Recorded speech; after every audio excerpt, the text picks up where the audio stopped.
Good morning. Welcome to the Well Dressed Brand Show. Woo! Oh, wait, hold on. That never gets old. I am your host, Toy Sweeney. For those of you who are just joining for the first time, I have a lot of new people to the tribe. So welcome. We talk about personal branding primarily from the inside outside perspective, because we believe, as part of the Well Dressed Brand Tribe, that success starts from the inside out. So it's a root to fruit kind of mentality. Today I am so excited about my guest, Dr. Stacia Wilkins. Dr. Stay, as we call her, is a spirit and soul care strategist whose passion is to see people and entities healed, operating at their highest level of proficiency. She has worked as a professional, trained psychotherapist for over 17 years. So she's nearly a decade of experience with a variety of populations in diverse settings, yet specializing in psycho-spiritual care of survivors of abusive relationships, leaders, organizations. And you thought that was it. No, there's more. There's more. Dr. Stacia also contributes to field education as an adjunct professor at Drexel University. Dr. Stay, welcome to the Well Dressed Brand. Thanks so much. Thanks, Kate. It's a pleasure to be here. Hello, everyone. Thank you so much for saying yes. I always have to thank my guests for saying that, because I have beautiful, brilliant women on, and everybody is super busy. And so the fact that you would make time to talk to us today really just warms my heart. So thank you. So excited. Okay. All right. So today I wanted you to help us here in the Well Dressed Brand Tribe, because I was one night scrolling through TikTok. And I saw this TikTok that was listing like all of these trauma responses, and it was talking about things from people pleasing to just arguing with people and doing all these different things. And I thought, oh my gosh, like what if I am responding to someone out of my trauma, and I don't realize it. So I reached out to you and I was like, hey, can we have a conversation about this? Because I really think that there's an opportunity to help some people, because you may not realize that is actually a trauma response. So can you start telling us first? Can you explain to us what is trauma? I know I was very ignorant. I thought it was like when you go to war, or you have some really other kind of terrible things happen to you, and that's not the case. Can you explain to us what trauma is? Yeah, absolutely. Just to affirm what you're saying, it definitely still is what you were thinking it is. Okay. Things like war and things like relationships breakups or whatever. But basically, what trauma really is any distressing or disturbing event that overwhelms an individual's ability to cope.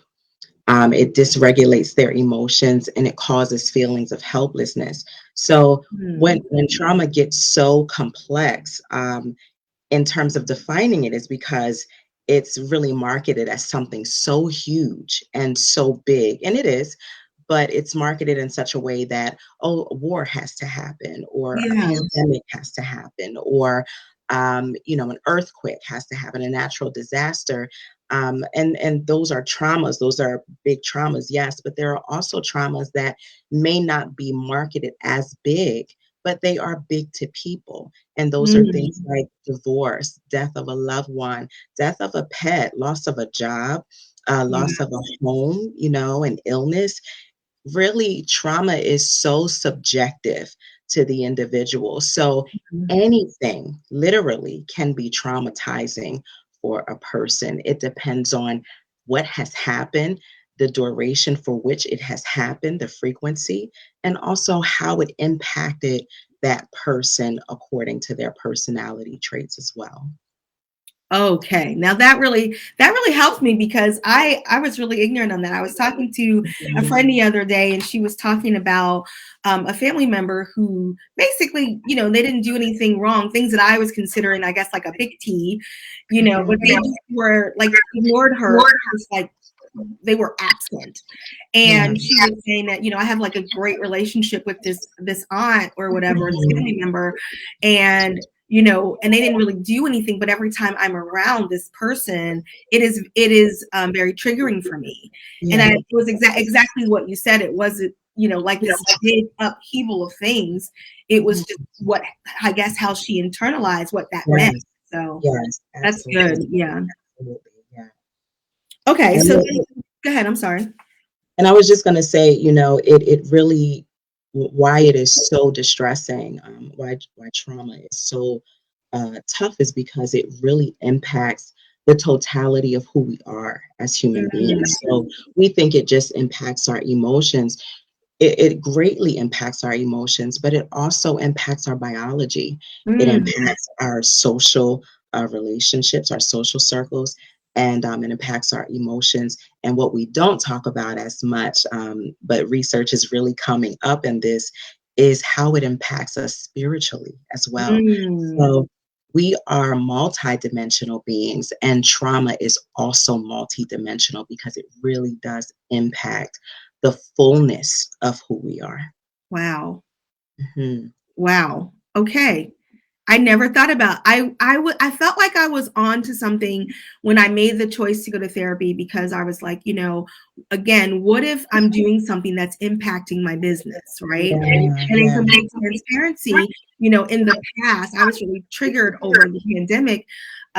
Some woman had reached out to me and she wanted to interview me for her book. And as we were talking, she was like, "Well, I only want to work with individuals who are making like who's building a multi-million-dollar business." I'm like, "Well, my company just started. I'm not quite there yet."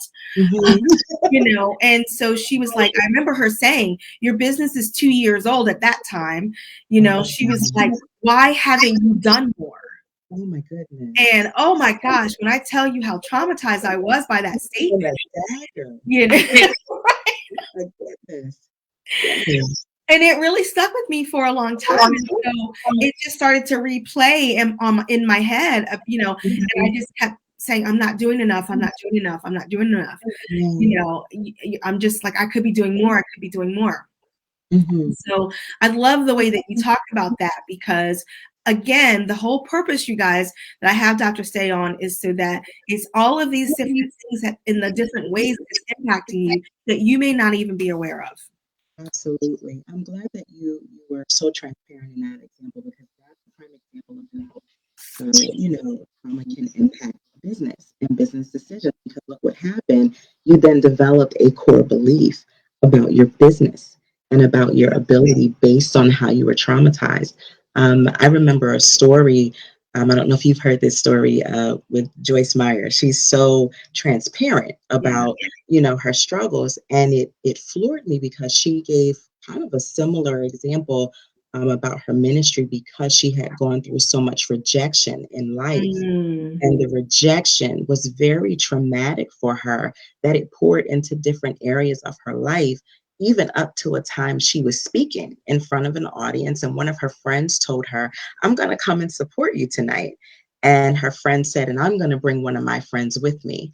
And right in the middle of her message, her friend gets up and leaves. It said that completely just messed her up. I mean, she started stuttering during the sermon because she thought the friend got up to leave because she did not enjoy the message.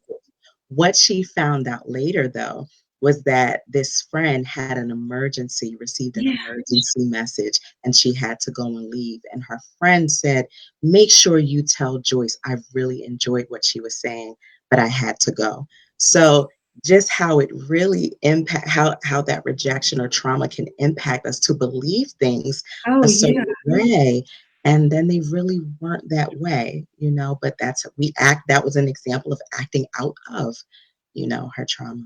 Wow. Yeah. Mhm. I know. And that's why, too, it's such it's easier said than done. And I'm still working on this. Um, but we really We all are. Try, right? Try to Yeah. get to a place where you really don't take anything personal, Yeah. and you have to go to the person and just ask them and then assess it appropriately, for sure. Absolutely. Absolutely.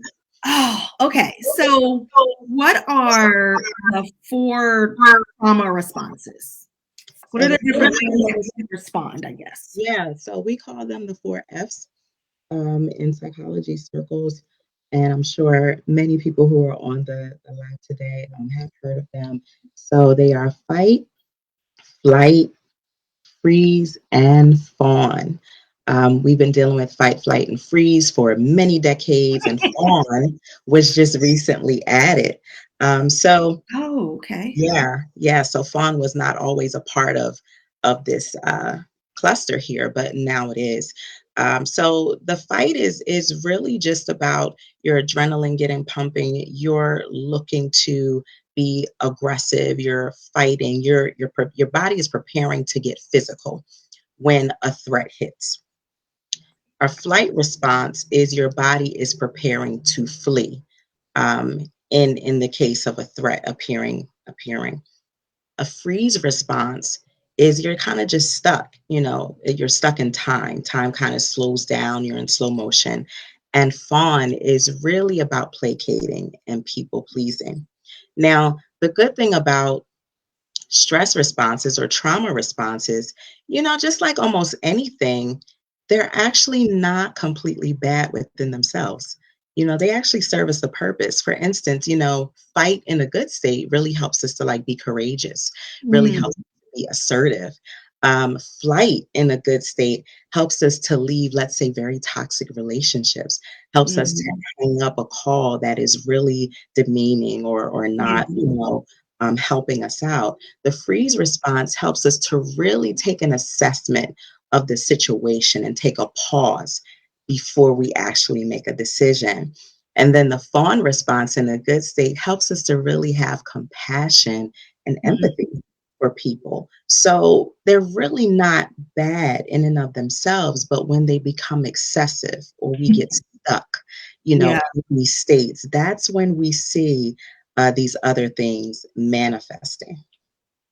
Okay. So give us an example of like fight in when it's gone wrong, like when it is a trauma response in the sense of like, so does that mean that you are picking fights with people all the time? You can. So some things that really happen in fight, you can be picking fights, you can be generating chaos, Mm, um, you can always be angry, just completely stressed out, increased heart rate. Whether it's an actual or perceived threat, you're just constantly in this state. So you oh, can be wow. yelling, you can be screaming. Um, Rolling your eyes, think of any kind of aggressive behavior. It makes you just want to, like just get really physical, just Yeah. attack in a way. When you look at flight, flight is more about avoidance. So you Mm, do whatever you can to get away from a situation, to not have that difficult conversation, to not have that, to not face the conflict head on, to act like it doesn't exist. yeah. Um, when we look at the freeze state, we're really just completely shut down. So that would kind of be the equivalent to becoming like emotionally numb. Like I just don't Mm. feel anything. I'm just not going to process anything. I'm not going to think about this. And even at times, I'm going to just create an alternate reality to live in Oh, because wow. this real reality doesn't even exist because I can't deal with it. Right. Just completely shut down. And then the fawn response is like remaining in a toxic relationship when you know it's toxic. We see this a lot in domestic violence situations. Yeah. Um, people pleasing, not setting boundaries at all, not honoring yourself and constantly betraying yourself. So that's kind of how they play out in those 4 ways. But even with these 4 responses, they all impact, like I said, our cognitive change. There are cognitive changes, there are behavioral changes, there are emotional changes and psychological changes as well. So it totally impacts the person.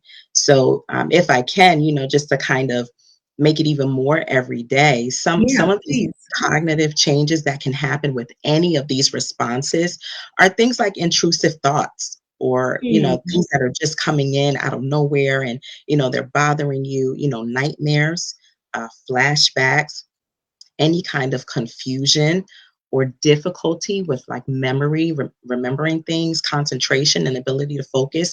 Those are some cognitive changes. And Oh, then wow. when you look at some behavioral changes, you may avoid people, places, and things that remind you of what traumatized you. You may avoid activities, that you used to enjoy, or you might even start doing the opposite, which is creating chaos, like I kind of said before. Engage in some addictive behaviors as well, like gambling or substance abuse, or shopping. I know retail therapy is wonderful, but I was like, Dr. Say, don't you come for me with that yes, shoe thing. yes, because I'm the first one to go buy shoes. So I'm not saying that. Go buy the shoes, ladies, but but just anything in excess, right? Um, And then when we look at emotional changes in all of these responses, we're coming into anxiety and panic attacks, right? And Mm, fear, feelings of irritability, just agitation, constant agitation, obsessions and compulsions is big here. Denial, depression, shame, and guilt, those are all the emotional changes that these wow. responses elicit.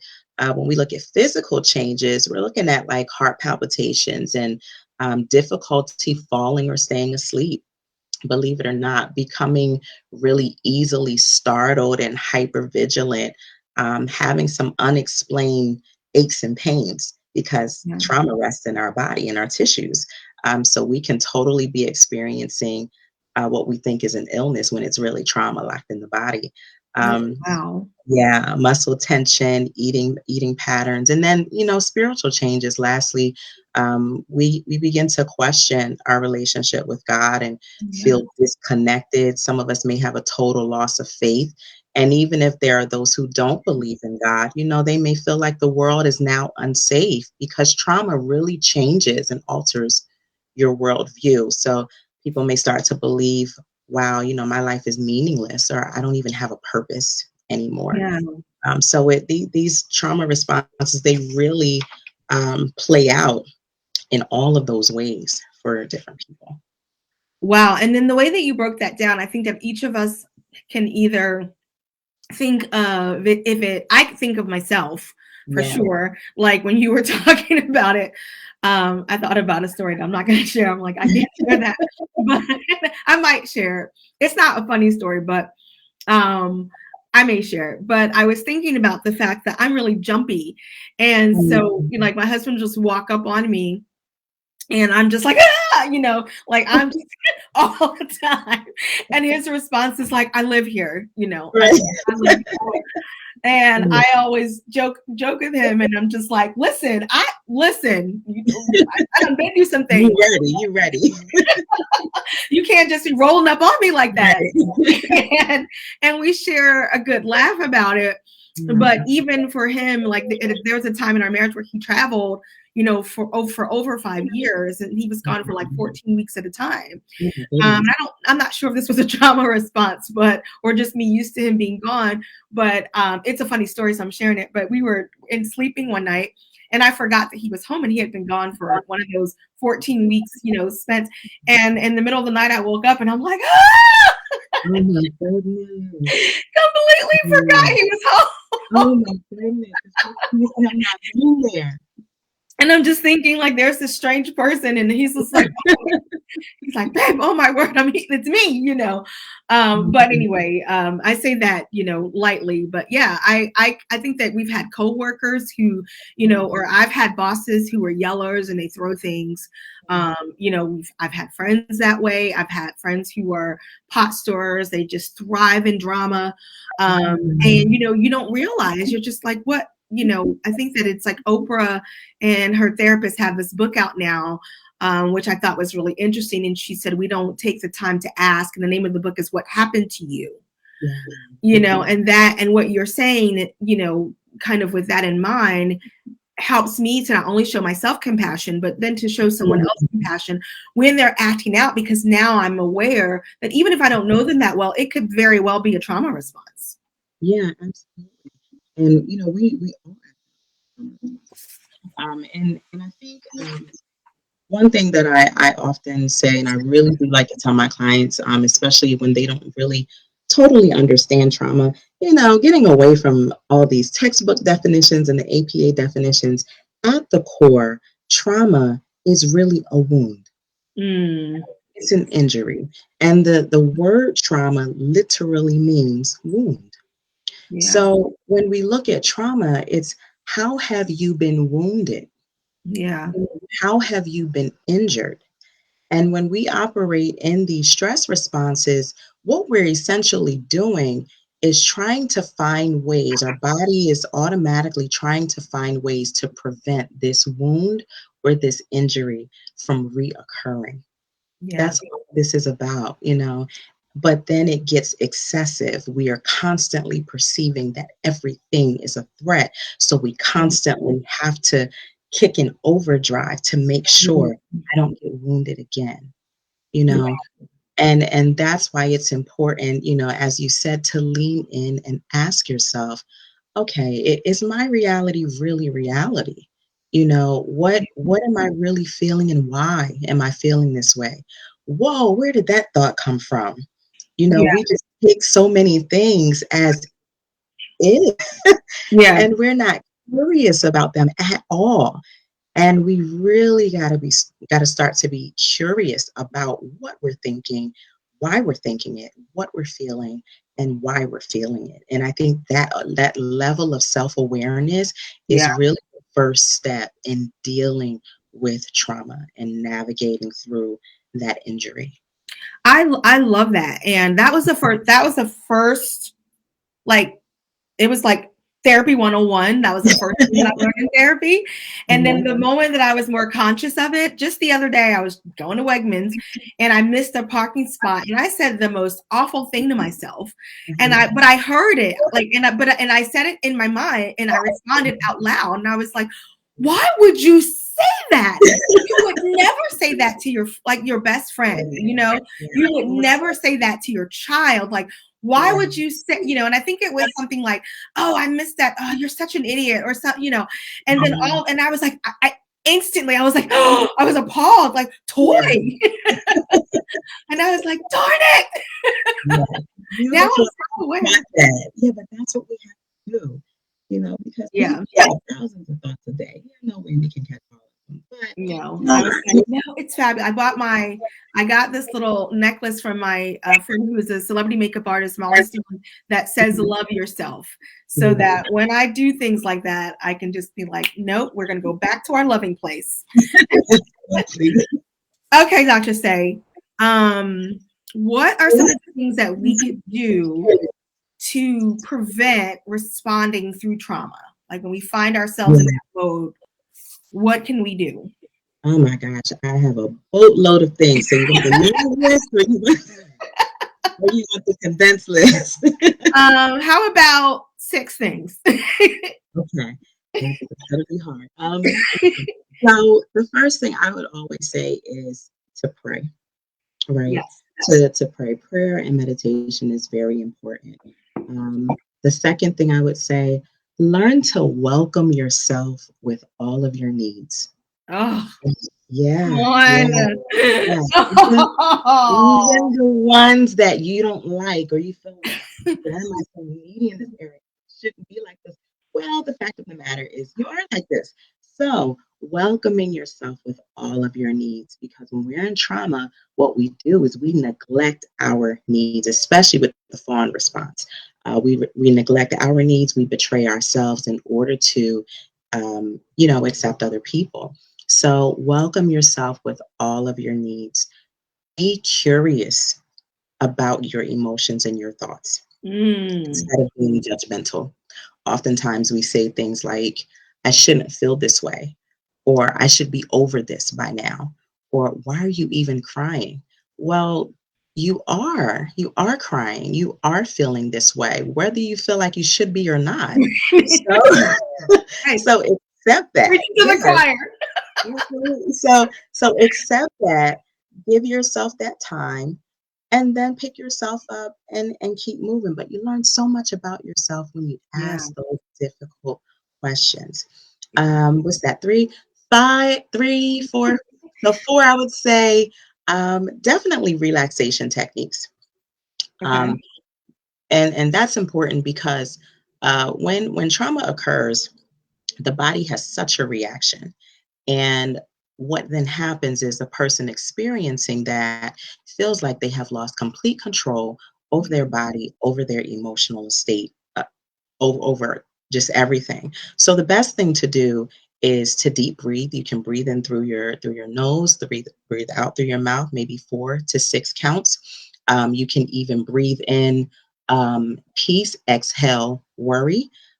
Because what breathing does, it literally signals to your brain, hello, we can calm down now. Yeah. There's no threat. So let's slow everything down. And Yeah. your body will literally respond to that so that you can now think.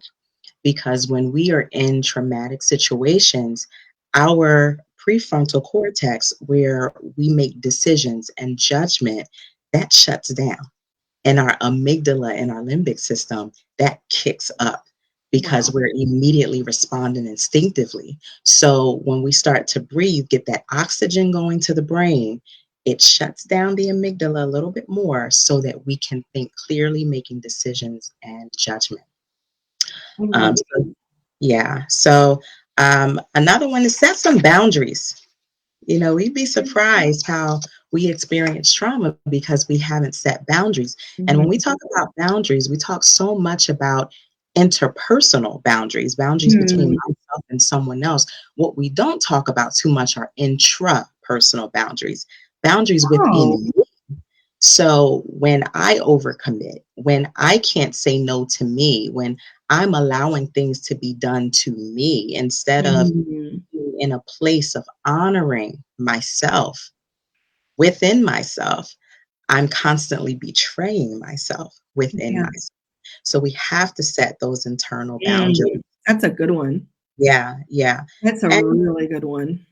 yeah, and we think about self-care. There's so many trauma-informed self-care techniques, which some of them I'm giving you now, but um, one thing about self-care, it always seems to be like these outward activities that you Yeah. do, but we also got to do these inward activities because that's where the work happens. Outward Mhm. activities, they really kind of distract a bit, which is fine, but these inward practices, we must do them as well. um, Mm. so what was that, 5 toy? That was 5. Let me see. A really good number 6. Gosh, What's your favorite one, or the one that you find is least likely used but very impactful? How's that? that's a good one. And you can give me You a know what? one. I'll be transparent with this one. Giving myself permission not to be perfect. Oh, Yeah. you're talking to me. And I never thought that I um dealt with perfectionism. Like I had a definition of my, Mhm. so that is, I'm sorry to cut you off, but that was just like, yeah, and it, for me, it Mhm. wasn't like that. I didn't feel like perfection, but it was like I also am not allowed to make a mistake. Yeah, And yeah, so when that, yeah, yeah, listening. absolutely. I'll talk briefly about No, something that changed that whole thing for me because I was a perfectionist too. I had to do everything right. Everything had to be, in a certain order. And I remember one day, I was living in New York at the time, and I had to do a presentation in Manhattan, so I had to catch the train. And back then it was those wide leg pants when they had the cuffs on mhm, the bottom. I'm mhm. in my heels, I'm carrying my bag, and I had some books and notebooks in my hand, and I was in a rush. And first of all, when I stepped outside, it was completely raining. I Ah, didn't even have an umbrella. So I had a hood on my coat. So that was the first issue. So then I get to the subway. I'm trying to get down these steps. Talk about perfection. I'm dressed to a T. somehow my heel gets caught in the hem of my pants. No, that's I tumbled, Toy, yes, completely you did. there in the subway. And all of everything that I had in my hand, on my shoulder, it just went all over the Oh, platform. Thankfully, I had people around like, oh my gosh, are you okay? Can I help you? So people were bringing me my stuff that was all scattered. I'm like, I cannot believe this is happening to me right now. oh, And then I get in the train. So then I finally get to the building that I'm supposed to come to. Never been to this building before. And oh. it looks like it's open. So I literally just walked into the glass, didn't even pull. This day is just getting Pulled worse. through it. It was horrible. And mind you, Oh, I'm supposed to be in a mindset for a presentation. You know how that is. no, no. So then I get upstairs and my materials are not working. I had on knee highs that day. They were completely ankle highs by that time. And I really had to take a moment. I said, you know what? I am Yeah, going to laugh in this moment. I was in the room by myself and I said, I cannot beat myself up for all this yeah, that has. This is ridiculous. So I cried a little bit yeah. and then said, I'm just going to bust out laughing for no reason. I'm just going to Right. laugh. And I did that. And I did that. And the presentation went amazingly. But Amen. I just could not believe that. Like, talk about perfection. Like, that was Yeah. everything was wrong, all of those mistakes. How could I not watch where I'm going? How could I not see the glass? I really, could have come at myself, which I would have normally done. But I said, I'm not going to do that anymore. See, and I think that for me, that's where perfection, like, and just that trauma response for me plays out different. And maybe you can explain it. We won't spend too much more time on this, but I'm just thinking about what you're saying. And I'm like, I know me and how I would respond to that situation because things like that have happened, and I can roll with it. It's my core belief of, it'll come to me in a second. I have so many of them, but it's more of the outside sources that I allow in because I will do things. I've said things, I'm very transparent on the show, and I'm like, oh, I mess up. I am the girl that always has lipstick on her teeth. Like I thrive in my imperfection. I really do. It's more of the outside sources, right? And maybe they trigger that you're not good enough or you're not whatever. But it just, it's for me, it always feels like the outside. So when I put myself in that situation, I'm thinking, oh my gosh, that is awful, right? That has happened. Oh, I did a job interview in New York once and I got pink eye on set. And it was one of those where you had to get, like, you have to go in and audition. Like, I had to work as a stylist for the day. And then they let you know if you got the job, where I'm standing on set and my eye was just like, it just kept getting redder and redder and redder by the time it was a 5-hour day. It was pussing and gross, like by the time, and I was like, oh, I'm definitely not getting this job. Like, I'm definitely not getting this job. And at one point, the makeup artist was like, oh, you need here. He's giving me tissues and I'm blinding pus. I couldn't get a cab to stop for me because I look like a battered woman in New York, waving down cabs. They are zooming by me. No one wants to sit next to me on the train. This woman sat next to me. I called John and I'm like, can you stop call the doctor, call him he says pink eye. She could not have shoved herself in the corner. So I get it. And so, but I didn't beat myself up about it. I really didn't. And it was when the manager called and was like, you have too much you have more management experience than I do. And so therefore, I'm not going to hire you because I think that you're going to be bored. And she thought that I was going to take her job. And that bothered me more because, right, that not good enough. I'm like, I worked so hard to get these accolades and this, da, da, da, da, da. And now you're telling me that it all comes down to something that I can't control, and so that's where my frustration comes in with that. So, that was my trauma response. I look like Woogie, something about Mary. Terrible. It was terrible. Okay. I love it. So I neglected to mention it when I was talking about your bio in the beginning that you are also the author of this 30-day devotional called Get Up. Yes. So good. It's so, so, so, so good. So how did you, when you think about your nearly a decade of experience, all of these wonderful things that you get to help people thrive through, these organizations thrive through, why was Get Up important for you to write? Oh my goodness. So it wasn't supposed to be a book in my mind. At the time, I was in the middle of my doctoral dissertation. I was completely burned out. I was very tired. A lot going on. I always have a lot on my plate, which I'm, trying to manage a little bit better now. And I was definitely going through some bouts of depression. Yeah. But at that time, I I'm also a minister, so I was notified or called on 2018, invited to preach at a women's conference, Okay. and their theme was Arise. So I Mm. said, okay, God, well, what do you want me to say, to these women? And I kind of wrestled between two different biblical accounts, but it kind of stuck with Mark 5, the account of Jairus's daughter who, caught an illness. She got sick and then she just died, but Jesus resurrected her. So I was really kind of drawn to that account. And I preached that, and just the fruit of that was, Yeah. amazing. And it really stuck with me. And months went by and I just couldn't shake it. Yeah. You preach something, you talk about something, you kind of move on to the next thing in a way, but that one stayed with me. And Yeah. I said, what in the world is going on? So I was talking to my husband about it. He said, well, maybe God is trying to talk to you about some things. Maybe you should start a devotion time, with this specifically to see what he'll say. Mm. So I went and prayed about it, and I felt that inner confirmation, well, let's go on a journey together.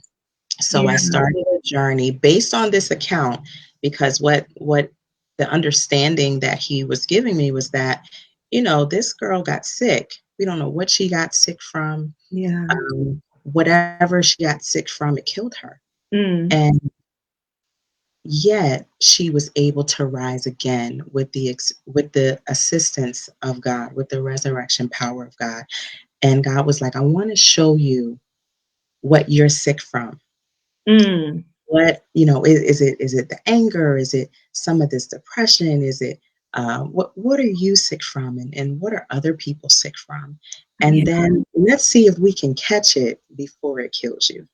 Wow. And if we can't catch it before, or if you get to a place where it's too far gone and you just feel loss of life, then I'll come and I'll resurrect you. But you're going to have to listen to me, and you're going to have to listen for my voice, because all he did was tell her, get up. That's Mm. all he said. And even in her death state, she still heard him. And that was so powerful to me. Wow. And she was able to rise up and do what he told her to do, nourish Mm. herself, eat, go forward, Yes. and Yeah. how many, and so I went through this journey. Um, Mine honestly was about a year, because there were times I got mad, like, I don't want to do this anymore. Or I didn't like what was coming up, Yeah. We have to look at our pain. It's not a pretty thing. Yeah. And God shows us that shadow side of who we are. Yeah. It doesn't feel good. Um, and so there were gaps, in this. So I would say it probably took me about a year to actually get through it. But oh my gosh, when I did, it was life changing. It really became my life's message. And in that book, you'll feel so much of me. And the beautiful thing about this is that I actually walked through this journey. Yeah. So every single day, those are the topics that God gave me Yeah. moving through each day. So I turned it into a book. It ended up being a Love it. book, but it actually started out as just my own personal journey. Oh, wow. I love that. Mhm. I love that. And I Yeah. think that so many of us can relate to that. Yeah. One of the things that I was thinking about when I had you, when I was asking you to come onto the show, was that I hope that you enjoy your time with us today, because I think that we need to have you back, like at Sure. least once a month for the next 2 months, because I really want to unpack your thoughts and your ideas around anger. Yeah. Because you have said things that have just completely blown my mind about it. And we Mhm. just don't have time today, and you were just, Yeah. touching on it. So yesterday I did, I'll use the one that's mine. I did the day one, and you were talking about location, location, location. Mhm. And first of all, the day one was so in line with the book that I'm reading now, that I'm writing right now. But just that whole idea of it was something that you said in here. Well, you were talking about inviting Christ in, inviting God. Mhm. And I thought that was so interesting, because how many times are we saying, I want to do this, I want this, I want to do that. But we're not inviting him in. Like, we're not praying, we're not doing our devotions, we're not fellowshipping with like-minded people. We're not doing those things. And so that just really blessed me. Mhm. Just that question, even in John 5, right, where he's like, will you be made whole? Yes. It's like, you Yes. have to be so clear on what you want, Absolutely. and I just thought that was so, so beautiful. I'm going to put the link in the show notes for you guys. You can get this on Amazon. It's called Get Up. It's a 30-day devotional by Dr. Stacia Wilkins. I call her Dr. Stay, and I love that it's based on Mark 5 with Jairus' daughter, and she explains all of that to you on the back of the book. One of the other things that you wrote on the back of the book that I thought was wonderful, and it says, here's a devotional you can use as a journal to walk through difficult places, come out on top in your prayer life, in your relationship with Christ, on your job, in your business, in your ministry, and in other relationships. Life happens to all of us. But your response, going back to trauma responses or non-trauma responses, to it all is really all that matters. And you invite us to take this journey together. So I just think that is so beautiful and so exceptional. Yeah, Love it. absolutely. Thank you. It's if I can add Please. to a trauma response that would be really healthy, it would be face. Face Mm, it. Trauma at its core is all about fear. That's what it mm, is. It's fear. It's wow. fear on steroids. That's all it is. And the Bible says, I have not given you a spirit of fear. Yes. Power. So, power, love, and of a sound mind. So, power is the ability to act.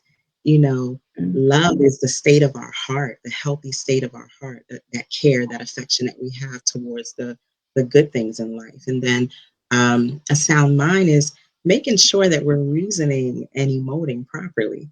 yeah. So really touched on the issues of the soul there, that we don't have our spirits, the essence of who we are, Yeah. does not to live in a state of fear. That's Mm. not what he gave us, but he gave us power, love, and a sound mind. I love that, because I of course I'm not a therapist, so I didn't associate that was what it was the fear, because I would be the first to tell you I'm not fearless, but I am like the queen of doing it scared. Yeah, yeah, You're like, I yeah, don't want to do it, but it doesn't mean I'm not going to do it.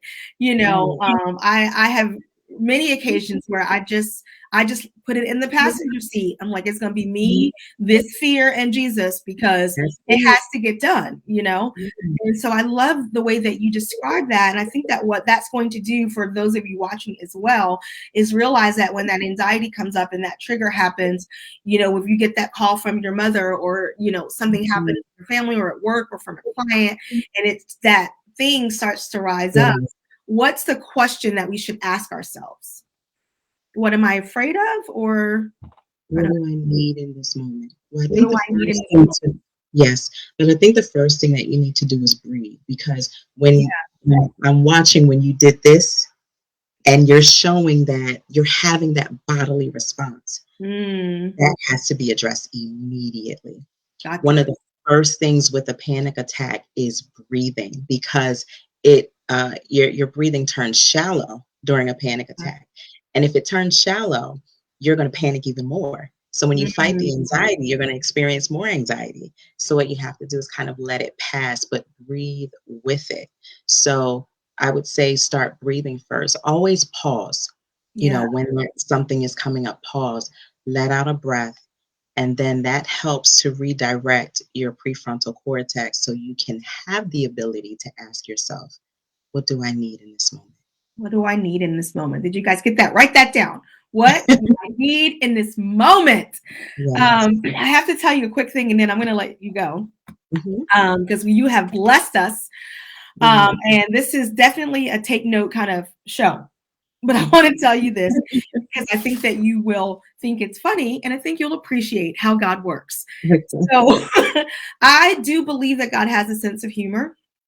I have a lot of reasons to believe that. One is the fact that my husband's white. And so, because I talk about all the time how when I was 19 and I started just praying for whoever God had for me, I didn't specify race because it wasn't, I just didn't think it was something that I needed to. And so the Lord brought me everything that I prayed for. I just assumed that he would be the same race as I was. So that's my little joke. But where I'm like, oh, you're funny. But this is not funny, but it is true. Every time I say in my mind, I don't understand that, or the Lord will give me that problem so that I'm forced to be compassionate about it. And so prior to the pandemic, I remember just reading a bunch of like posts and people, and I have a ton of friends who suffer from anxiety. And I just remember talking to the Lord one day, and I'm just like, I don't understand that because I just really don't have problems with anxiety until I did. And so, until I had my first panic attack when we moved from Pennsylvania to Texas, and just uprooted all of my comfort that I'd had for the last 3 decades. And so I share that with all of you guys. I say it half jokingly because it really is what happens in my quiet time with the Lord, where I'm like, I'm praying for this person, and I'm like, I can't identify with that because that's never happened to me. And he goes, oh, really? Let me help you with that. And then I find myself going, I know exactly how you feel. So I just wanted to share that with you because I thought it would give you a little chuckle. But thank you so much for your time today. Thank you for just educating us and helping us to understand that we have to breathe deep, be compassionate with ourselves and others, understanding that when someone you feel like they're coming at you, it could possibly just be a trauma response. Paying attention to, the way that we think, so that we're not, operating out of our trauma. So this was really, really, really good. But I knew it was going to be. That's why I asked you on the show, because you're amazing. All right, you guys. I hope that you enjoyed the show as much as I did today. I mean, y'all just got like a full-on therapy session. So we are going to have Dr. Stay back so she can talk to us about. I just really want you guys to hear her thoughts and her perspective on anger. And then there was one more thing. Next week's show is part 2 of the trauma series, Dr. Stay. We're talking about trauma and clutter. And so we have an expert that's coming on that deals with clutter and trauma. And one of the things that you said is a perfect lead into next week's show, because one of the people in her tribe said, I can't remember the last time that I cried.